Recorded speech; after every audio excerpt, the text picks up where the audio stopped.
Here's something that will keep you up tonight. Over the last 500 million years, the ocean has crowned giant apex predators again and again. At least 5 times in 5 different areas. They were separated by tens, even hundreds of millions of years. And yet deep-sea gigantism kept reaching the same conclusion. The key to staying alive was to get enormous. So, what is it about the sea that keeps churning out monsters the size of a school bus? And which of their descendants are still cruising beneath the waves right now? In this video, we're bridging 2 worlds. The mysteries of deep-sea gigantism and the legends of prehistoric ocean giants. And at the end, we reveal the creature that's still alive today that surprisingly dwarfs every prehistoric monster that came before it. Let's start at the very beginning, with a creature that looks like a colossal joke, and was anything but. Roughly 470 million years ago, long before anything had even crawled onto land, the first animal we look at was a giant shelled squid wearing what looks like a traffic cone. These were the orthocones, animals like Endoceras and its bigger cousin Jaekelopterus. Picture a cephalopod, a relative of today's squid and octopus, jammed into a straight pointed shell up to 20 feet long, with a cluster of grasping tentacles poking out the open end. Some old estimates pushed past 30 feet, though most scientists now think that's too generous. Either way, this thing ruled, not because it was fast, not because it was clever, but for one blunt reason. It was simply bigger than everything else alive. In an ocean where the runners-up were the size of your hand, being a 20-foot battering ram with arms made you untouchable. And that one idea that in the sea size alone can make you a god is about to repeat over and over and over. But before we meet the next giant, here's the question almost nobody asks. Why the ocean? Why does the sea grow monsters that the land never could? The answer is gravity, or rather, the lack of it. On land, a body that big crushes itself. Bones snap, organs collapse, legs buckle under their own weight. That's the ceiling. But underwater, buoyancy holds nearly all of that weight up for you. The ocean is basically an anti-gravity chamber. It lets an animal balloon to a size that would be an instant death sentence on dry ground. Give the sea enough food and enough competition, and it will build you a giant. The orthocones faded, and the crown was passed to something straight out of a fever dream. The sea scorpions, the eurypterids. The biggest of them, Jaekelopterus, stretched over 8 feet long, taller than a grown man, dragging a pair of spiked claws built to grab and shred. To this day, it holds the record for the largest bug that ever lived. Now, you'd assume a bug that size needed some special prehistoric superoxygen to pull it off. Good guess. But you're completely wrong. The famous high oxygen age came tens of millions of years later. These monsters got huge before the oxygen ever spiked, which means the air had nothing to do with it. It was a war. As the former giants declined, the sea turned into a free-for-all, and when everything around you is getting bigger and meaner, you scale up or you get eaten. By around 360 million years ago, the oceans had entered a full-blown arms race, and this round was about armor.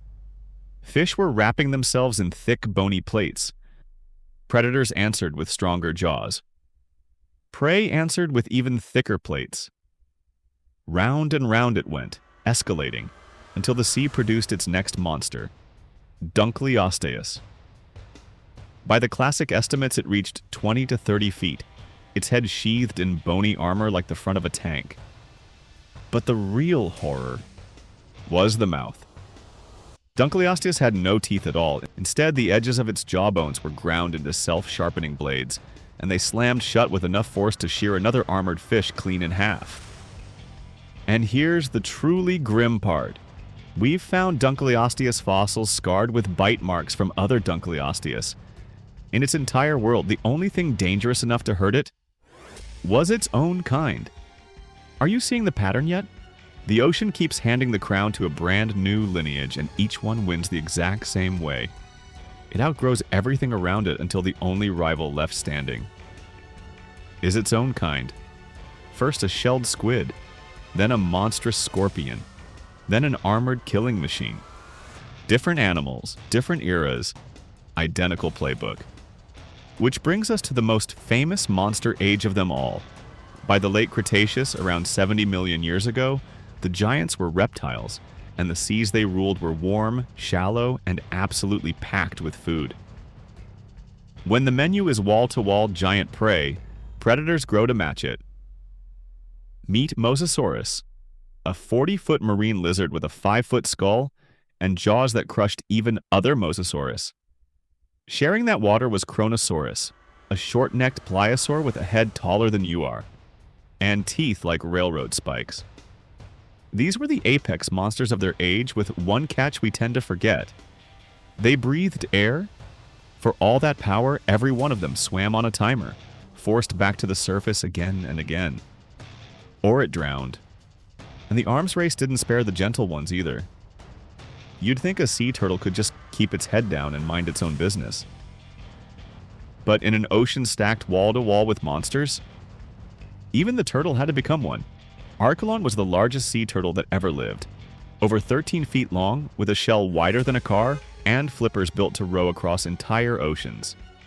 It didn't grow huge for warmth, and it didn't grow huge for oxygen. It grew huge because in that sea, small was just another word for lunch. So if these builds worked so perfectly, where did they all go? For the reptiles, the answer fell out of the sky. The asteroid that ended the dinosaurs flipped the entire board over and reset the game. Being strong didn't save you, being lucky did. The marine reptiles were wiped out and mammals inherited the oceans. But here's the thing about the sea. It does not stop building monsters just because something hit the reset button. It simply picks a new contestant, and the next one carried the biggest set of jaws the ocean has ever produced. Long after the last marine reptile was gone, the sea crowned a shark. Megalodon. Most estimates put it at 50 to 60 feet, longer than a full 18-wheeler, with the largest serious estimate climbing past 80 feet, and a weight that may have hit 94 tons. It hunted whales rising silently out of the deep to tear off an entire fin in a single bite. The ocean had done it again, taken a brand new lineage and inflated it into a leviathan. And then, around 3.6 million years ago, even Megalodon went extinct, caused by cooling seas and a smaller, faster rival you'd recognize in a heartbeat.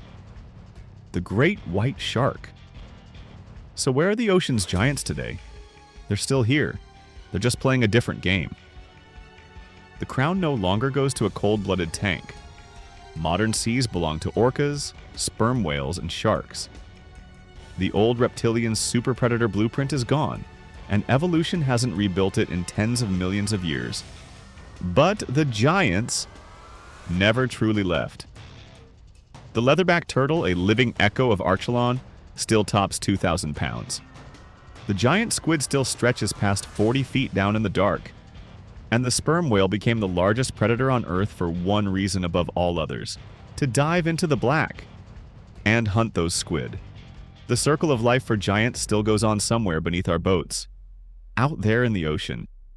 And here's the twist that should genuinely stop you cold. The single largest animal that has ever existed, bigger than any orthocone, any mosasaur, anything the prehistoric oceans ever managed to build, isn't a fossil at all. It's the blue whale. And it's alive today, swimming over those same deep trenches as you watch this. Which means the real question was never where the giants went. It's what the sea is quietly building next, because if 500 million years has taught us anything, it's that the pole position in deep-sea gigantism is never empty for long. The next giant just hasn't been built. Yet.